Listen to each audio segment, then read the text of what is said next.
All right, everybody, welcome. Sorry I'm running a little behind. Welcome back to the Proud Masculine Wednesday live stream.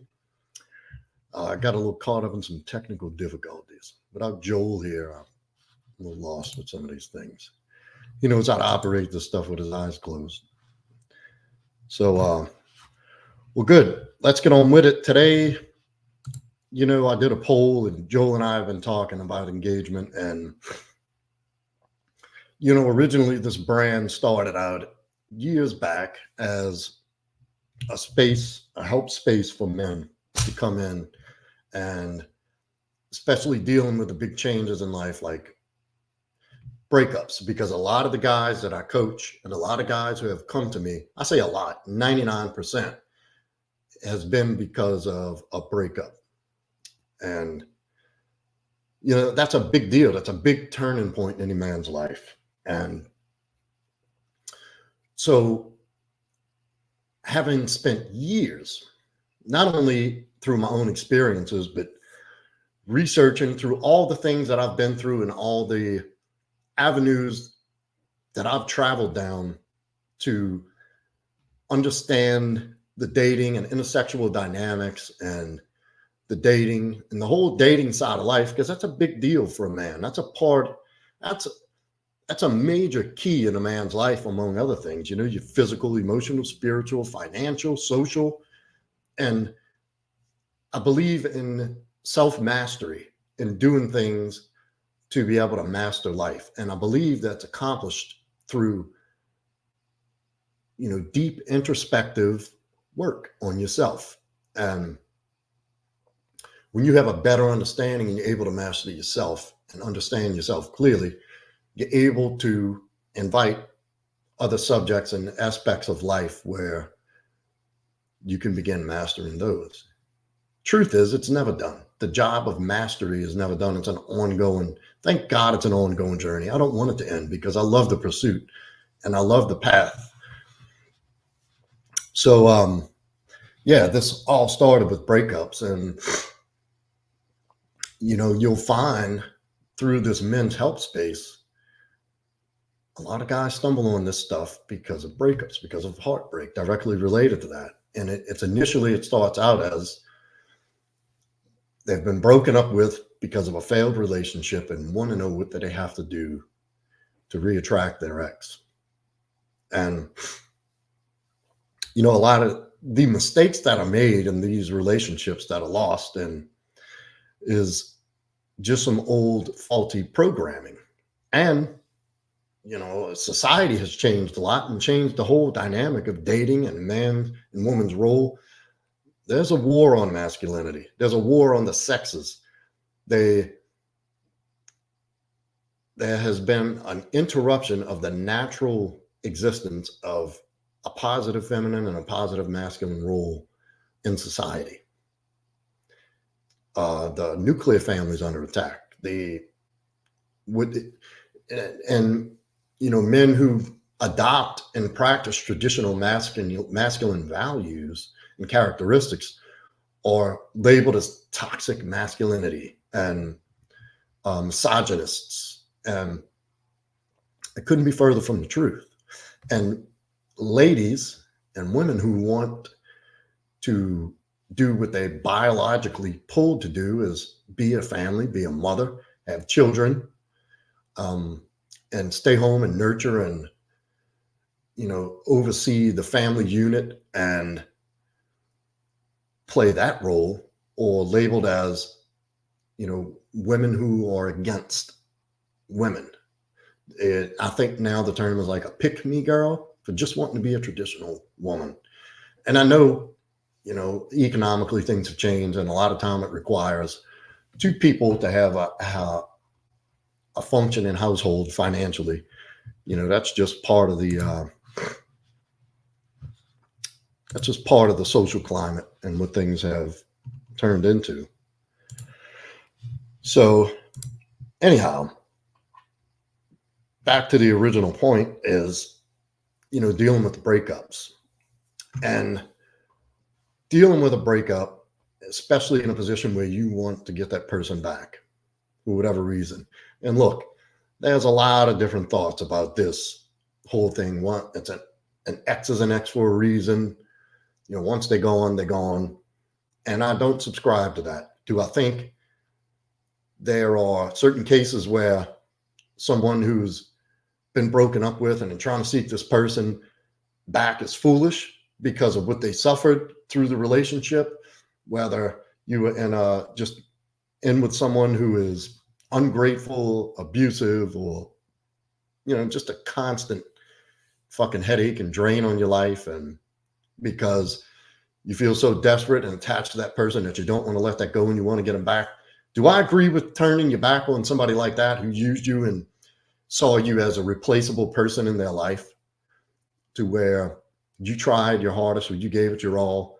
Well, you just showed up in a relationship as a good, kind, loving, compassionate, understanding person who provided and protected, and it just wasn't good enough. Yeah, obviously, you're not going to want to go back to that. And that would be ill-advised and irresponsible for me to say, go try to work things out with that person.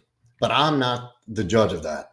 I've been in cases where, no, there's people I would never even consider taking back. That's no longer an option.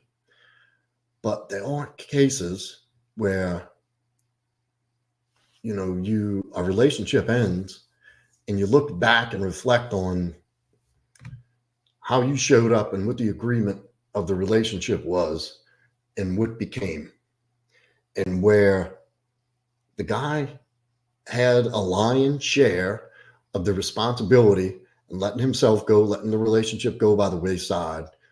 And he really wants a genuine chance to improve himself and give it another shot, because the other person tried everything they could before they ended it. They tried talking to him. They tried telling him how they felt. They tried expressing themselves to say, hey, I'm not getting this. I'm not getting what I need. And the other person just didn't listen or didn't think that they were serious. The dumper and dumpies, or the dumpers telling the dumpy, hey, look, something's lacking here. You used to do this. You used to do this. You're not keeping up with it, And that's, look, you in a relationship, there's going to be expectations. Unconditional love is a fallacy. The only person that a woman can love unconditionally is their child. And as a man, you're expected to provide certain things in that masculine role in a woman's life. And if in the beginning you've showed up that the guy who hits the gym on his grind, takes care of himself, is focused, has purpose, has passion in life, and over time you get complacent because you're thinking, oh, I got her. She's not going anywhere. So you quit trying. You quit dating. You quit courting the relationship. You quit seeing her as a girlfriend and more as like the old ball and chain. And all the things that mattered that kept you so, focused and ambitious starts falling by the wayside, and you start to change and you become complacent and you fall out of place. And over time, if you ask me, because I tell you what, if the shoe was on the other foot and I'm showing up and I'm giving what I have and what I'm giving to this relationship, and it's not being reciprocated, or like if I'm with this chick who's hot and, sweet and agreeable and compliant and nurturing and all these beautiful feminine things that I expect of a woman in a relationship, because I'm going to show up as I have to and fulfill that other role, is that would be grounds for terminating a relationship. After I've tried so hard for so long, at some point, there's got to be a healthy decision made from a place of self-respect and self-love and say, I can't give to this anymore. I've done everything I can. They're not listening. Nothing's changing. I got to go. That's not unreasonable. Just because you enter into a relationship and this person is falling for you and you got a life together now doesn't give you permission to stop trying in life. That's quite the opposite. And guys come and they talk. I've had coaching clients, and look, and I'm going to tell you this also.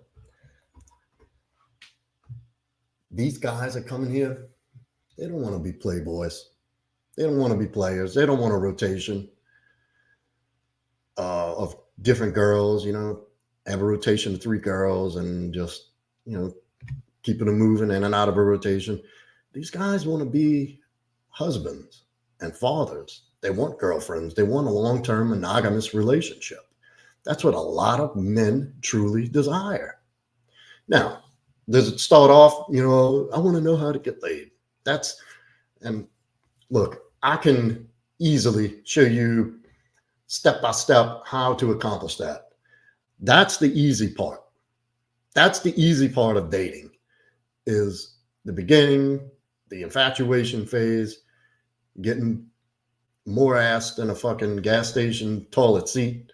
Like that's not hard. That's really not. I mean, if you have a basic understanding of sexual dynamics, and it's not complicated, you can get laid. That's not hard. You want to know where the challenge comes in. Where you separate the men from the boys is existing in a long-term relationship and keeping that relationship fresh, like you just started dating. That's a challenge. You've got to continuously and consistently game your girlfriend or your wife. And that's where there's this big disconnect, that whatever you came into the beginning of a relationship, sure, some of that's going to drop off when the realness sets in, but she can never stop being your girlfriend. You never stop dating. You never stop having fun. You never stop experiencing new things. You never stop being flirty. You never stop being in shape. You never stop being attentive. You never stop being ambitious. That's the real challenge, is maintaining that consistently over a long period of time. Because at the end of the day, at the core of a healthy and happy long-term relationship between a man and a woman, there's trust, there's security. And women need the security a different way than a man does. And the way they need to feel secure is feel attended to, desired, and validated. And then everybody said, well, that seems simple enough, but it's not always that simple. But it can be if you understand these things and you know what to look for and how to navigate the dating. And it's after you do it a little while, it becomes common sense, and you can kind of look back and see how these instincts naturally exist. But it takes a little time, because if there's one thing I can tell you, over time, long term, relationships have ebbs and flows. Attraction has ebbs and flows. 1 minute, she's wanting to fuck you every time you walk past her. The next month, she's not as enthusiastic and into it.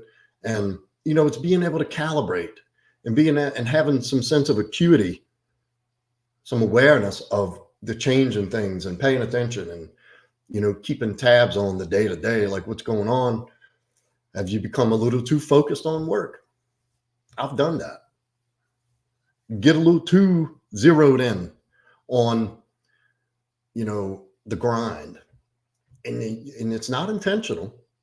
It just comes with being ambitious, where you're so focused on your grind and your mission and your purpose.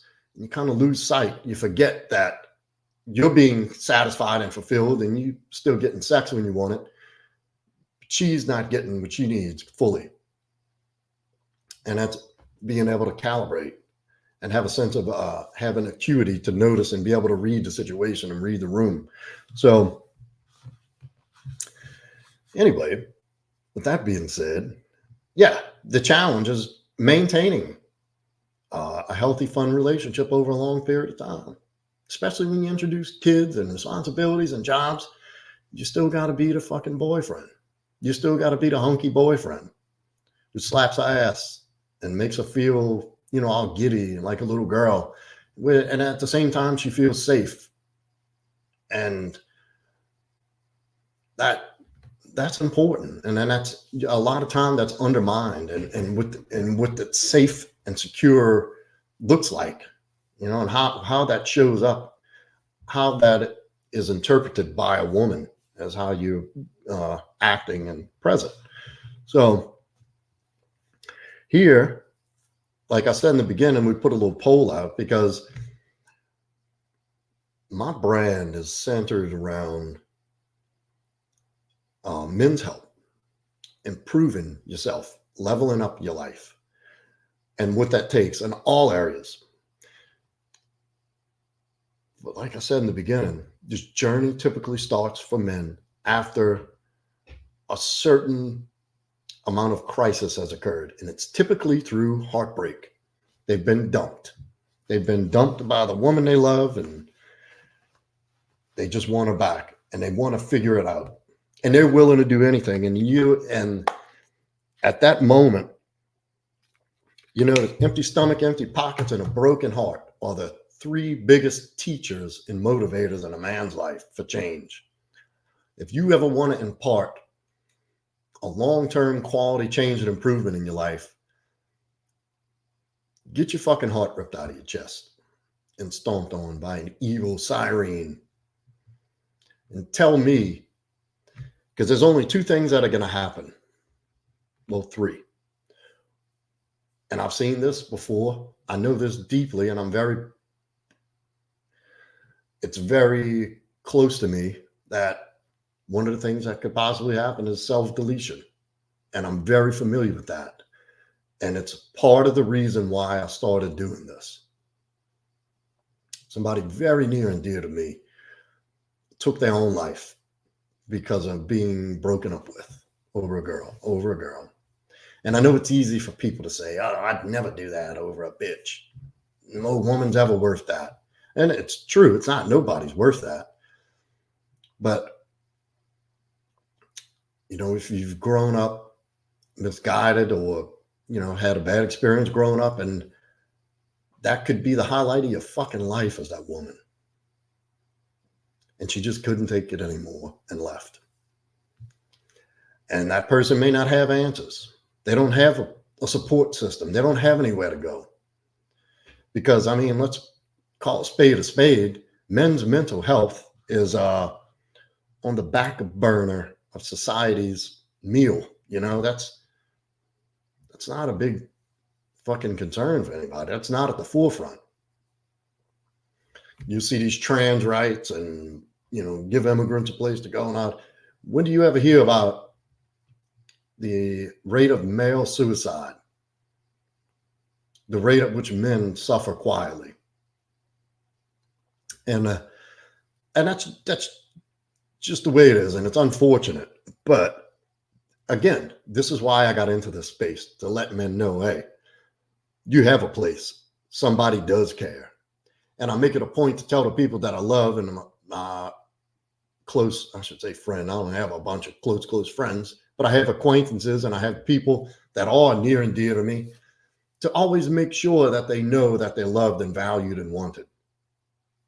Because there's nothing that quite hits the mark of feeling dejected and rejected and useless than having the person you thought you loved and loved you, and that you had these dream existence together, tell you in so many words, my life is better without you in it. You need to get out of it, and then go move on with life and leave you back. That is, whew. So I wouldn't do it. I don't agree with it, but I could see why some guys who don't have the access to the tools and the knowledge to know, you don't kill yourself over that. And, there's a lot of, I couldn't imagine the pain somebody would have to be in to end their own life. But it happens. And it does happen a lot over women. People do some crazy shit. I knew a guy growing up. I think I was in my early 20s. Dude was fucking like a mentor of the younger guys in the community. He was very well respected and looked up to. This chick was messing with him, screwing around on him. Went home, deleted her and deleted himself. So this is why this is such a careful and delicate subject, because that is one of the possibilities, one of the outcomes. And that's obviously way on the dark side of the outcomes and results. But here's the other two things, is that you get broken up with, you eventually, just through the process of moving on a year or so down the line, like, you don't really look at anything what any part you played in that breakup and maybe the dysfunction in the relationship that led to that. You turn into the victim. You blame the other person. You surround yourself with people who give you the sympathy and pity you think you're supposed to get. And you're scarred. So you feel well enough to start dating again, but you'll never put yourself out there to experience any depth of what a long-term relationship and the love that's incorporated with that has to offer, because you'll never feel good opening yourself up to that again. So you play it safe. And once you start playing safe in life, you start playing safe everywhere. You start playing safe with the chick. She's not the standard, but I know she's below me and she's a safe option. I don't have to worry about her going anywhere. And she's not exactly what I want, but it'll do. I'll settle for that. And that's the key word, settle. Then you start settling for everything. Job, I'll settle for it. You know, that lame fucking friendship, I'll settle for it. They come around. Even though it doesn't challenge it, you're not getting anything out of it. And, you know, there's nothing there. I'll settle for it. And you start settling for everything. You become one of these settlers. And you kind of have this mediocre life. And that's not for me to decide what that looks like for you. But the person going through that knows exactly what the fuck I'm talking about. And so that's another path. The other option is you use that. You use that heartbreak and rejection and that pain to move you and mold you into this person that you didn't even know existed inside of you. And you have it in you. I guarantee it. It's in there. It's a matter of, are you willing to face what needs to be faced to uncover that person, that man, and be that man? Where you live an extraordinary life and you attract someone even better if you don't get your ex back, and you go through this process of growth that is so crazy. It's like having an existential crisis, and you dive headfirst into healing and self-improvement and learning new things and meeting new people and learning and meeting parts of yourself you didn't even know. And to a point where you're fucking unrecognizable. Because I'm telling you, that's where I go. This is why I'm here. This is what my brand represents, and it's all about.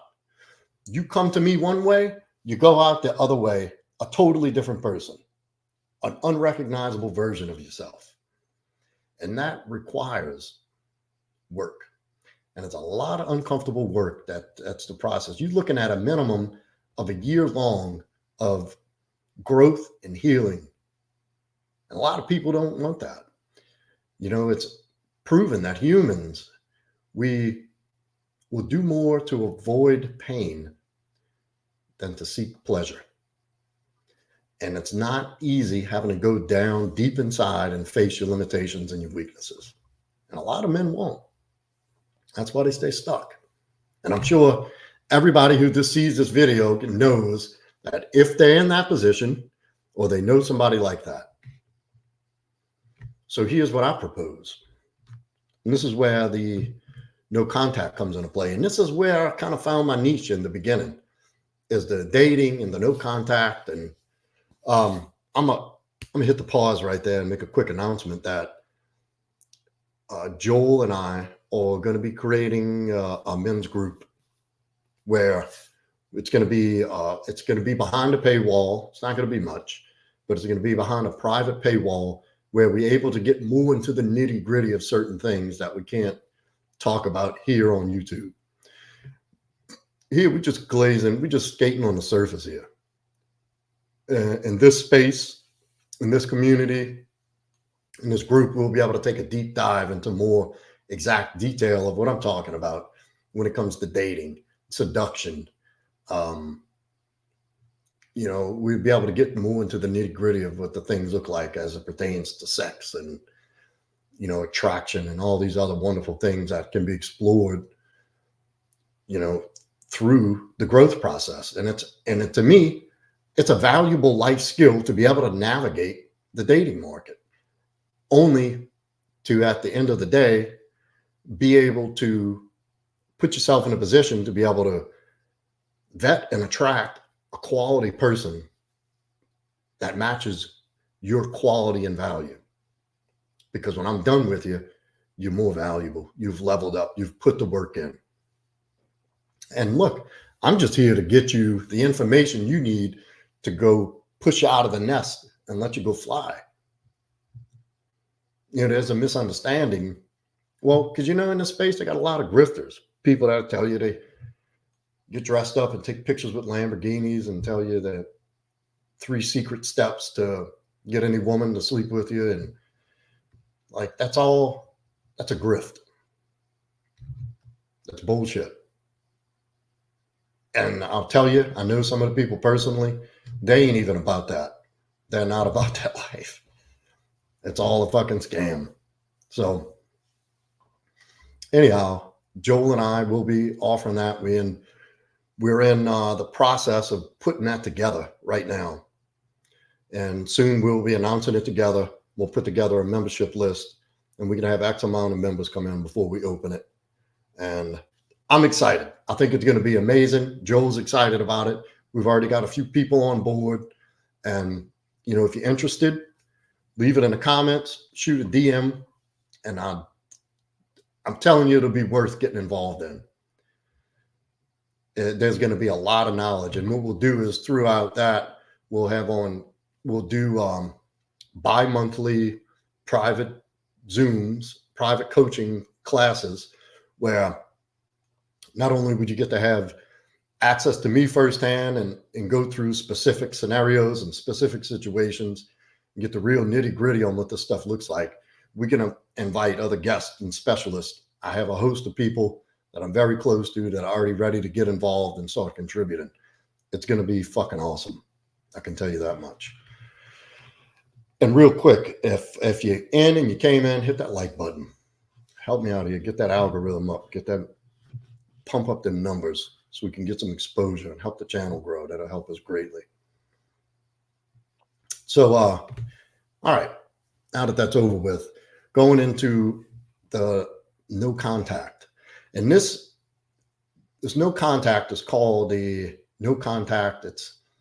It's viewed or stated as a strategy, but it's just putting a familiarized term or familiarized 2 words to give you a better outlook and understanding to what it really means, because it seems real simple, no contact. And what you hear a lot of people who use this as a grift, we use it as use no contact as a strategy to get your ex back. And that's where what do they call that? Shit. Buzzwords, or I forget the term. Somebody help me if they know what I'm talking about. Clickbait.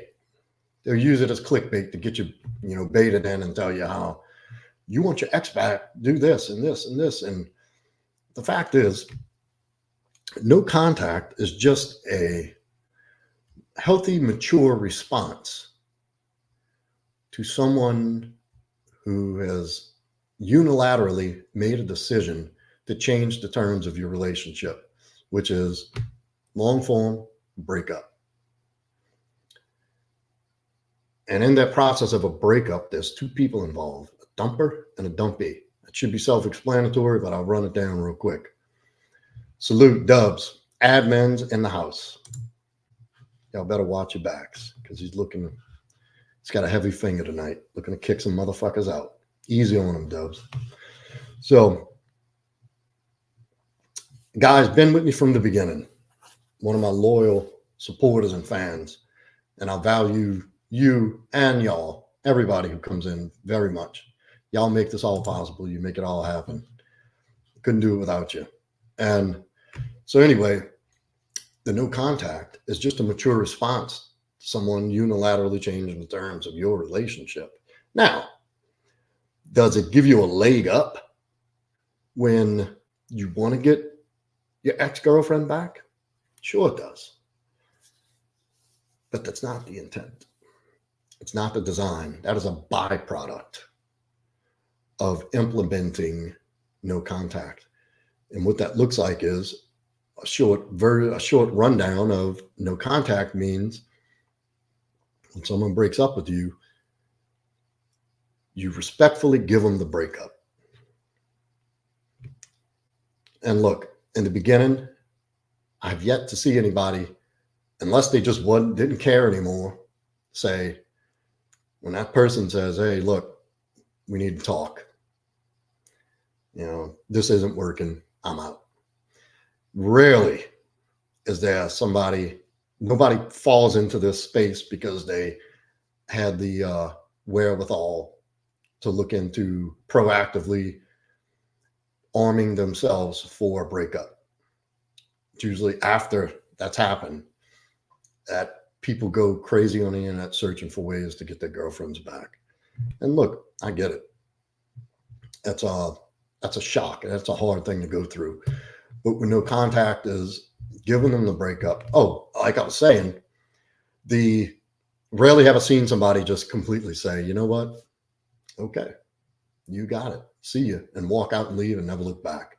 Rarely does it go like that. In the beginning, it's always going to be like, hold up, let's talk about this. I really don't want this. And that's appropriate to say, look,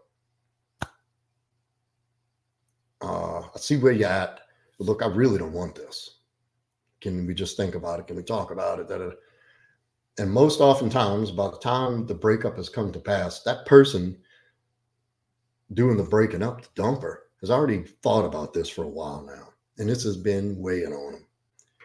And so once they arrive to the point where you having that conversation, and that conversation has been had, they've got their mind made up. And the last thing you're going to be able to do is to logically talk them into it. That's not what you want to do anyway. So the no contact is simply granting them the breakup and turning your back and going on about your life. Go start the grieving process, because experiencing a breakup is like going through a death. You go through the 7 stages of grief, or the 5 stages of grief. And it's a rough experience. It really is. In the beginning, that really sucks. And it takes every ounce of willpower to not try and beg to have this person back. So with the no contact, this is just a simple, respectful way to grant them the breakup and move on, move forward, not move on. Notice how I said move forward. Because if you want to get this person back, you're leaving a door open somewhere. You're just going to move forward until, if and when that opportunity presents itself. And with the time, and so make it clear, no contact is you don't contact them. You don't write them a letter. You don't find a way to bump into them. You don't go to their house. You don't go to their work. You don't call them. You don't text them. You don't send them, paragraph texts as to why they need to rethink and how good you were together and all the things that they said. And they said you would always be together. None of that. It's tempting. I know when you're caught up in that moment of desperation and you're full of anxiety, the separation anxiety, and you're feeling the loss and you're feeling the rejection. And rejection breeds obsession. Now you're just obsessed with, I got to fix this. I got to repair it. I got to make it right. Whatever I got to do, I got to do. The illusion of action. And that's, as contradictory as that seems, that's the worst thing you can do. That's going to cause more harm than good. So what you do is you step back, turn around and walk, and you give that person that breakup. You give them exactly what they asked for. And with the time apart, with the time away, what you do is you begin working on yourself. And there's going to be a period of time that you're going to grieve, and it's going to suck. You're not going to be able to sleep. You're going to sleep too much. You're not going to be able to eat. You're going to eat too much. You're going to want to go do self-destructive things to get an instant hit to feel better, to get some kind of feel good in you. And it's a dangerous place to be if you're just kind of getting yanked around by a moment, because it's an emotional roller coaster where you're feeling sad one day, and then 10 minutes later, you're going back and thinking about all the things you should have said differently, ruminating.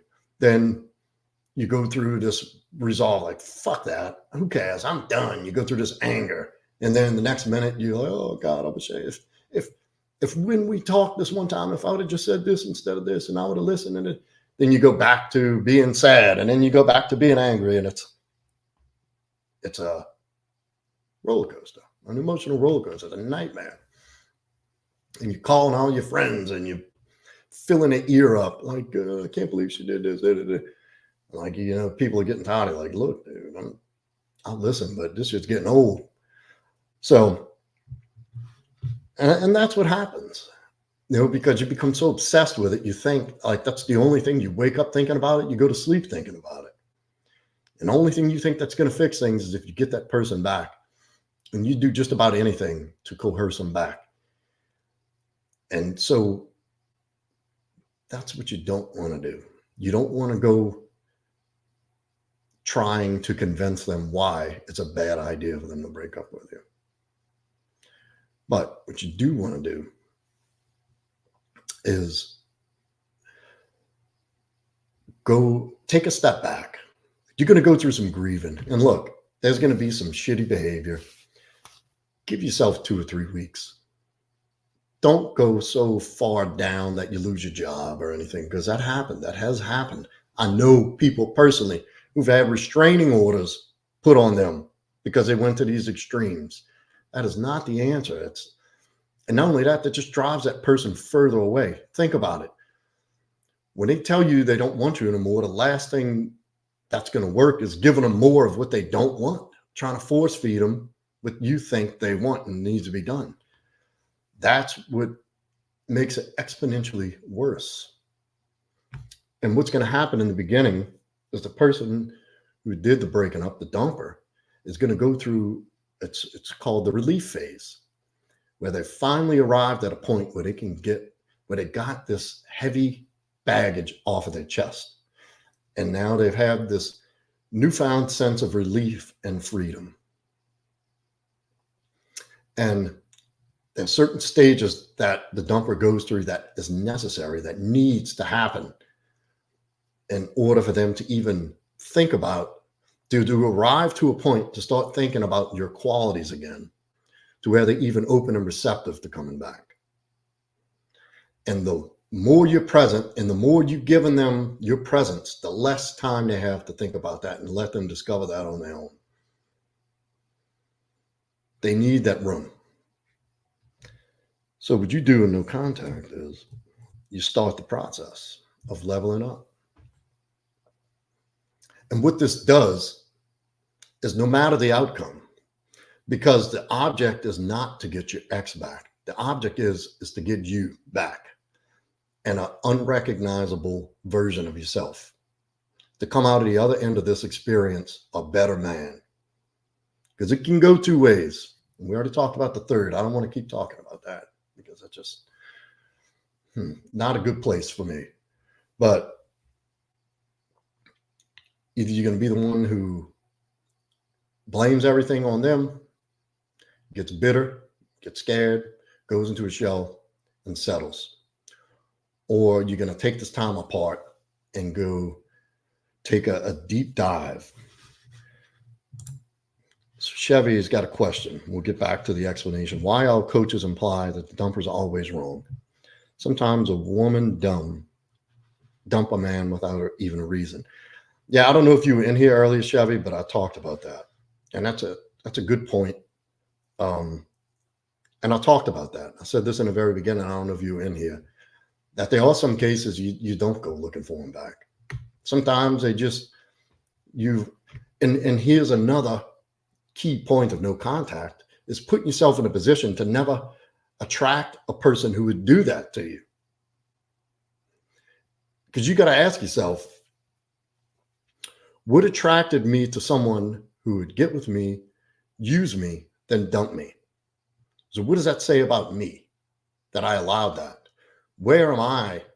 Where did I give off the signals and the impression that I'm that person? Because no, that there are people in this world who are users and takers and who will do that. But if you're armed with the right information and a solid self-concept and self-esteem, that shit can't get within 10 feet of you. You would never open yourself up to that. And you would see that in the very beginning. You would know. And if, she's on that level and it's a fuck buddy, then it's a fuck buddy. But you'd know, I never would I give this person exclusive rights to me. So yeah, that's a valid point. And look, the truth is the dumper is not always wrong. And I went over this in the beginning too. I don't know if you am, but I'll brush over it real quick. Sometimes you got into the relationship and you dropped the ball. You didn't do what was necessary to keep it going. And that's your job to identify that and recognize that and do something about it. Because if not, and this is what I talk about, being the guy who settles, you'll go on blaming this other person thinking they're the bad guy, and you won't even take a peek at what you could have done differently. It's called accountability. And that's part of my program, is learning how to hold yourself accountable for everything that happens to you. Yes, everything. Even the shit that happened to you as a kid, these embedded traumas that you carried forward into life that are dysfunctional and toxic. You didn't put it there, but it's yours. You own it now. And it's your job to work through that and clear that shit and replace it with a better, healthy self-concept, self-image, and self-esteem. And put yourself in the best possible position to succeed in every area of life. And that's what the whole premise of the no contact is. Taking a deep dive into that work and everything that it entails. And what it entails mainly is accountability. What are you going to do about it? Because there are cases where, you're going to have to take the lion's share of blame for letting shit fall by the wayside and getting complacent. Because if there's one thing that needs to be understood, that if you're with a good woman who values you and you value her, you better fucking believe they got other men waiting to do what you're not willing to do. They're out there. And I guarantee you, they'll find her. And they'll find her just when the iron is hot, when she feels neglected, unheard, misunderstood, invalidated, and undesirable by you. Some motherfucking slick motherfucker like me will come up from behind and steal her. That's just part of life. And that's part of why you do the work. So the more work you do, the more things you confront, and the more uncomfortable truths that you're able to confront and accept about yourself, the better off you're going to be in the long run. It stings a little bit. The process does sting. There's going to be some lows in there where it gets dark, because you got to go into the dark places. You really do. You have to go into the dark places to find the light, to get to the light. And it's not for the meek. It's a big boy's game. It takes a lot of courage and wherewithal and fortitude to be able to sit back and critique yourself honestly. But you'll notice through the process how things start to change and evolve in your life. And that's the purpose of no contact, fellas. And then eventually you reach a point, well, if she comes back, I'm prepared. And if she doesn't, I'll find somebody better. And that's the ultimate goal. To be satisfied with the person you got to look at in the mirror every day. And to be able to hold yourself accountable, because if you hold yourself accountable, there's nothing can go wrong. There's nothing that's not fixable. If you take accountability for what's happening in your life, you can have total accountability on correcting the course and bringing your life where it needs to be. And what that looks like is the first thing I tell guys: get in the fucking gym. Get in the gym.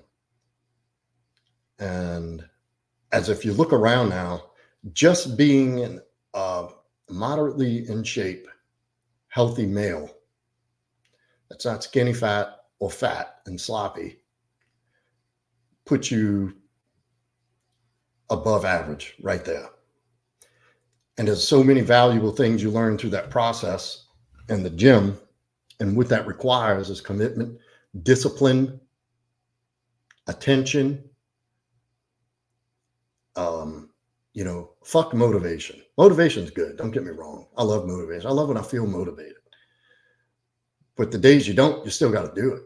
The days when you absolutely don't feel like putting the time in, eating the right food, going to sleep, getting your right rest, that's when it adds up. Because I'll tell you the truth, I have long days, and sometimes, most times, the last thing I feel like doing is going to grind myself in the dust at the gym. Or going to jujitsu when I'm tired and I'm sore. But I do it anyway, because it needs to be done. Because life is just a small day-to-day process of maintenance tasks, maintaining and growing. As you develop things, they need to be maintained. You're not going to go into the gym for 6 months, change your physique, and never go back to the gym. You're not going to learn a healthy lifestyle of good diet, rest, what you take in mentally. And I don't mean your diet being what you absorb socially, mentally, what you take in audibly, the music, TV shows, like stuff like that. The things that you create that make you better, that level you up, need to be maintained and cultivated over time. It needs to be constantly work.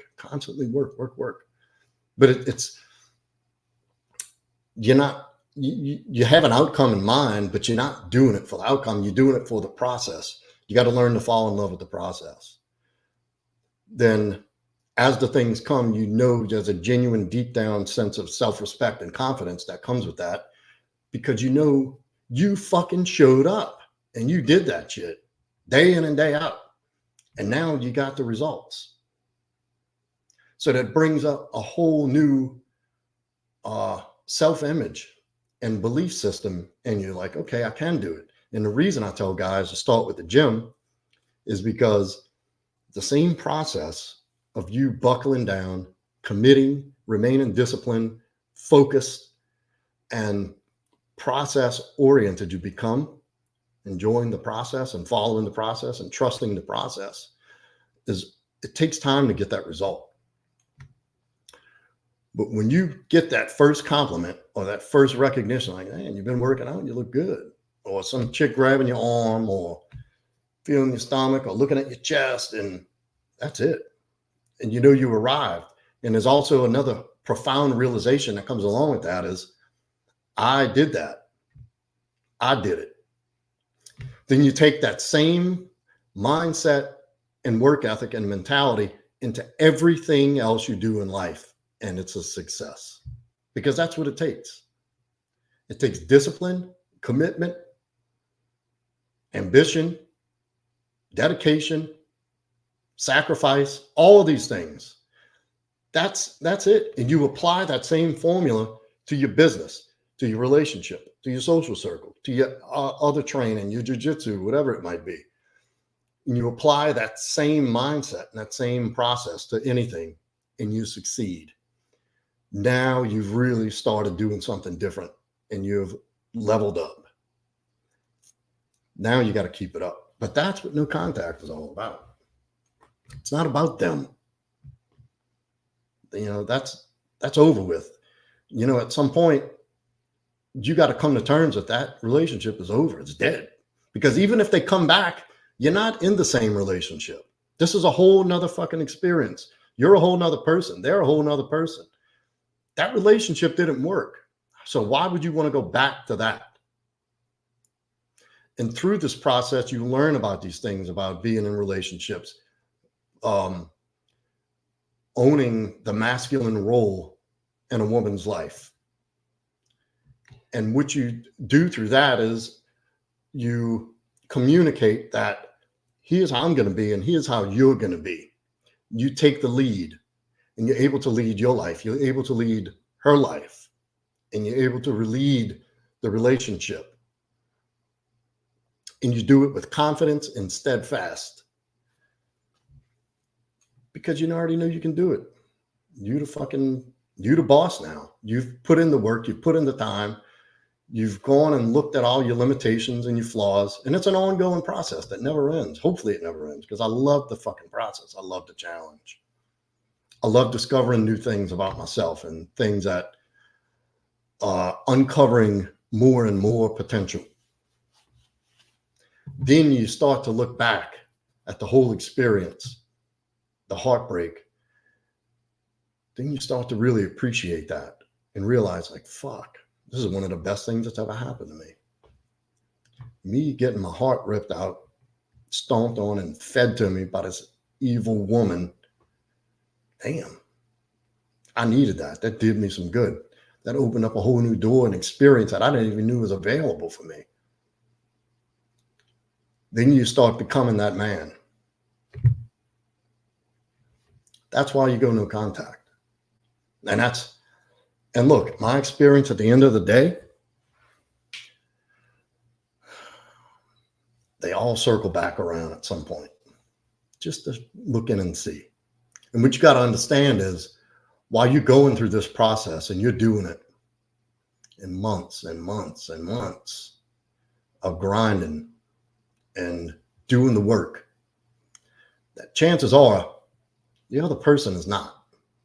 They're not. They left on top.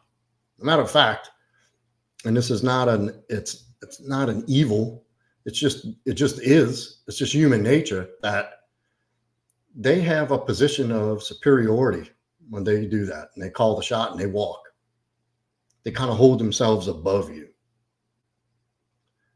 And there's a reason for that. And, in the beginning, honestly, you think you're beneath them. That's just the way it is. That's just the way you land in this dynamic. It's just the way it is.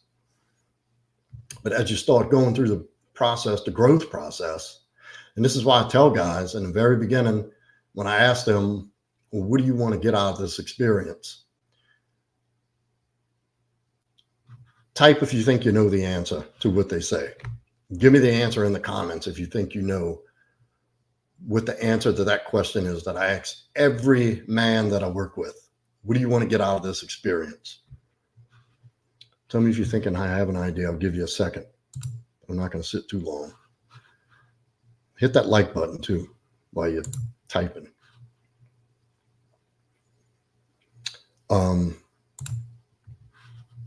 Well, nobody answered, so I'm going to tell you. You know what they say? I want her back. I just want to get my girlfriend back and show her that I can do better. And that's what they say. And my response to that is, Chief, and my experience has been, when you've put this work and time and effort in to leveling up your life, you're not going to want her back because you're not going to be the same person. You should never, ever let people walk out of your life and let them come back where they left you. You should never be where they left you. You should always be in another spot, in a higher spot. And not to them, not to prove a point, but for you. People talk about, revenge and all. The best revenge is success. Let the doubters doubt. Let the people go who don't believe in you. Let the people who don't want to be in your life, let them go. There's a reason we go through what we go through in life. And if you have a good mindset about you, you'll see that there's an opportunity to learn and grow from everything that happens. And more so in a breakup.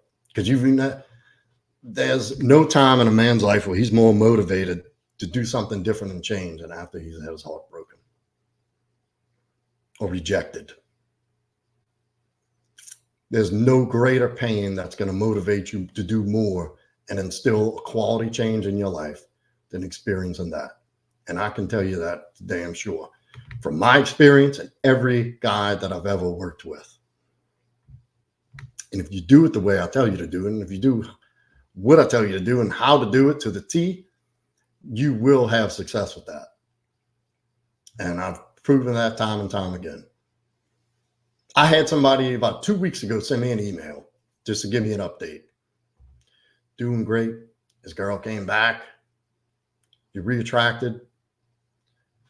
Get her back. Yeah, Chevy. How long ago did you text that? Does that just come in late to mine? Yeah, that's exactly what they say. I want her back. I'll do anything to get her back. But will you? Because here's what you got to do. Because if, say they do circle back, or when they circle back, what do you think's going to happen if you're the same person? What do you think's going to happen if they reach out? Because they never reach out and say, hey, rarely, I should say. I ain't going to say never. Hey, I miss you. It's always some off-the-wall shit. Hey, stranger. Hey, did I leave this by your house? Hey, you remember that time we went to go eat? What was the name of it? It's always some off-the-wall, indirect shit. It's called a indirect, direct approach. They're coming at you directly, but the subject matter is indirectly related to what they really want. So, and what if you think 6 months down the line, you get that text? Holy shit. What do I say? You say, oh my God, I've been waiting for you so long to reach out. I miss you so much. What do you think's going to happen if you do that? I'm so sorry for everything. Please, let's get back together. Like, hey, gone. You'll never get that chance again. Flip that. And your answer is, hey, stranger, back. Doing great. How are you? Or something witty. Hey, sexy ex-girlfriend. What are you up to? You say, oh, nothing. How you doing? Doing awesome. Killing it. Slaying the dragons. How about yourself? How's life? Oh, it's good. What you been up to? Oh, you know, same old. Building an empire. You know, something like that. Yeah. Fucking slaying it, grinding, whatever you want to say. And what do you think that kind of sparks? How do you think that sparks her imagination? What is he up to? He don't seem bitter.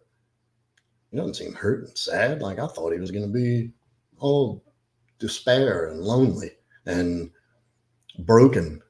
This dude sounds strong. Let me see what the fuck's going on here. What happened here? Let's see, for me, I did everything to improve myself a lot. The unfortunate part that she never ever reached out. That made me to feel terrible and not to have any motivation to keep improving myself. Well, look, Chevy. And sometimes it is the case. Sometimes they don't. But and this is why I say, you're not doing this for them. Because if you're leaving that up, if you're doing the work with the outcome in mind being that they come back and they don't come back, what's going to happen? I'm going to put it right here. You're going to feel like all your improvement went to waste. And that's not true, brother. That is not true. That was not done in vain. What you got to think about is how you can apply that moving forward. And what evidence, what trail did you leave behind to prove to you that you can improve? And if you met this girl when you were a lesser or not in a position you're in now, and you attracted somebody then, what the fuck you think is going to happen now that you've made improvements? Isn't the obvious answer that I'm going to do something better? I'm going to get somebody better. And I'm just going to keep applying these improvements and the same attitude and work ethic that I put into everything else in my life and attract somebody better because I'm going to be a better person. And what happens is you start doing all this hard work and that has depth and quality and value and meaning, you're not going to accept anyone in your life who isn't on par with that. And if you'll have such a high opinion of yourself that if somebody doesn't appreciate you or doesn't reciprocate that back, you're going to be like, hey, you don't deserve me. And that's kind of the position you put yourself in when they come back around. If they come back around, my experiences, they do, is that you don't directly communicate, but you convey, look, I'm not in the same place you left me. I didn't know what you think I was going to do. I was going to crawl in a hole and die until you came back and beg for you back. No. What are you going to do to prove to me that you deserve me back? When are you going to tell me that you might have made a mistake? You're going to adopt that attitude. And that's how it should be. You should view yourself as the prize, the catch. If you're not able to see yourself like that, nobody will. Nobody will. If you're not able to view yourself as a viable option for anyone, nobody's going to be able to see you like that because you won't allow it. You won't even know what that looks like if somebody came in and tried to offer you that perspective. You will subconsciously put yourself beneath them or whoever. And you'll never be viewed as the prize or the catch or be looked up to by anyone. So, Chevy, your improvements were not in vain. It just didn't work out as you expected with her coming back. Well, guess what? Moving on to bigger and better things. That's the truth. That's the reality. And the reality is going to be what you make it. And if you tell yourself the story about,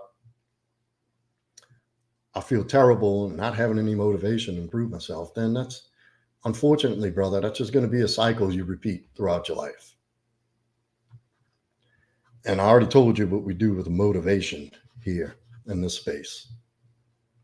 Motivation's good, but it ain't necessary. It's discipline we're looking for. Commitment, dedication, perseverance, grind, no matter what.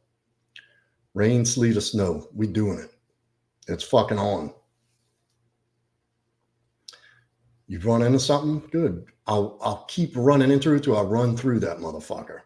I will go over you, around you, through you, whatever I got to do to get where I'm going. And nobody's going to get my way. Nobody's going to stop me. Either you're going to jump on board and contribute to that in my life, or you get the fuck off. Because I got no time for people who don't appreciate and value me the way I do. That's what happens. And that's the truth. But that's up to you. That's your story to write, not mine. And it's how you write it. And the truth is, you can write that story however you want. And the first thing you can do, I'll even give you a little free guidance here. The first question you can ask yourself is, how can I apply what I've learned to take the next step? What can I do right now to change my outcome? That's simple. That's your start. That's your feet in the blocks right there. Serious. Go write that down. Go write that down on a piece of paper. What can I do right now to improve my situation, to get closer to my outcome? What can I do right now, right this second? Go write that down and think about that. And that's a start. That's where you're starting to mix up. That's the beginning of rewriting the story, rather than think about how this sounds. I'm going to go sit down and write, I did all this work and it was for nothing. It was a waste of time. Or, I've done all this work. Now, where can I apply it? How can I apply these results and these improvements into the next phase, into the next thing, into the next endeavor, the next adventure? Pretty powerful, isn't it? Kind of changes shit. A whole different outlook. And that's what it's all about. And it's a process. It's a process of the growth process is not a steady uphill. The trend is up, but it looks like this. I wish I had a board to write on something like up, up, up, down, up, up, up, down, down, up, up, up, down, down, over, laterally, up. So as long as where you started here is moving in this direction, up, that's progress. Then that's what progress looks like. That's what real progress and success looks like. Go find anybody, any successful person, self-made, because you see, we only see these people as these millionaires, these, wealthy influencers, and I'll go look at the backstory. You ever heard the expression, it only took me 10 years to get success overnight? Like, nobody sees the journey. Nobody gets to see. And they have people who, like, I'll tell you, one of my favorite guys to look at that I follow is Alex Hormozy. And he tells you the fucking truth. And this dude went through it bad. Rejection, homelessness, living out of a gym and losing money. And this dude's a millionaire, like a multi-millionaire. And he looks back on all his failures as the moments, the opportunities he used as stepping stones to improve. He doesn't ever look back and feel sorry for himself. Oh man, I had to go through that. Nope. It's like, good. I just learned something. And that's it. That's what real success looks like. It's an uphill climb. But look, it doesn't, and I don't want to make it sound grueling. Sometimes it's going to be grueling. But this is why I say fall in love with the process. Trust the process. Fall in love with the work. Start finding the value in the small victories. Overcoming the small things, the small hurdles. We'll go back to the gym as an example. When you're working out 3 months, you lost a little fat, put on a little tone, but you plateaued. And that's what it looks like. So what do you have to do? Do you stop? You say, well, this ain't for me. This ain't working. I'm not getting any bigger. I'm not getting any more ripped. My bench weight ain't going up. No. You keep going. Instead of giving in, you add some weight, up the intensity, throw in a wrinkle, throw in a new movement, like something like that. Mix it up. Poke around a little bit, add some calories, increase the lean protein. Move it. Move the dial. See what happens. Test some shit out. And I guarantee you through that, you're going to find something that, boop, put you that little tick up again. 5 pounds of muscle, 5 pounds of fat loss. I went up 10 pounds on my bench. Something, some little obvious waypoint or landmark that shows evidence of progress. Same thing with anything. And you carry that attitude and you write that story as you as the victor. That's where the juice is. That's where the love is. But only you can do that. You cannot be deterred, because I'll tell you what, nobody ever gets the applause when they need it. Everybody cheers for the people at the top. You're not going to have anybody seeing you go through this process because, frankly, they don't care. Nobody gives a shit about your struggles. That's just a fact. And that's okay. They don't have to. They're not obligated to give a shit about you or anything else you're going through. There's no obligation there. But I'll tell you what, the people that you meet along the way on that journey who see you grinding and pushing and who stick out a lending hand, you pay close attention to those people and remember those people. Because there's always the people above you that are doing well will always be there to lend you a hand. And don't pay attention to the haters, because you're going to have them all the way up. All the way, all the time. Matter of fact, the better you do, the more hate you get. But that's a good sign that you're doing well, you're improving, you're leaving people behind And you hear shit like, you've changed. Yep, I'm supposed to. That's what the fuck I'm doing. Exactly. Thank you. That's what I'm going for. So I know we went all over the place, but the subject was the no contact. And hopefully we went over some good points to give you a little bit better understanding. Of course, as always, I'm open to questions and comments. If you like what you heard here today, hit the like button, hit the subscribe, hit the notification bell, and share this video with somebody who might be in a position where it needs to hear that. And, give me a hand out here on this channel, grow this thing. Let's get it going. So, and the best thing you could do for me is everything that you do is coming in here and supporting me like this. And I really appreciate that. I thank y'all for coming in, and I will see y'all next week.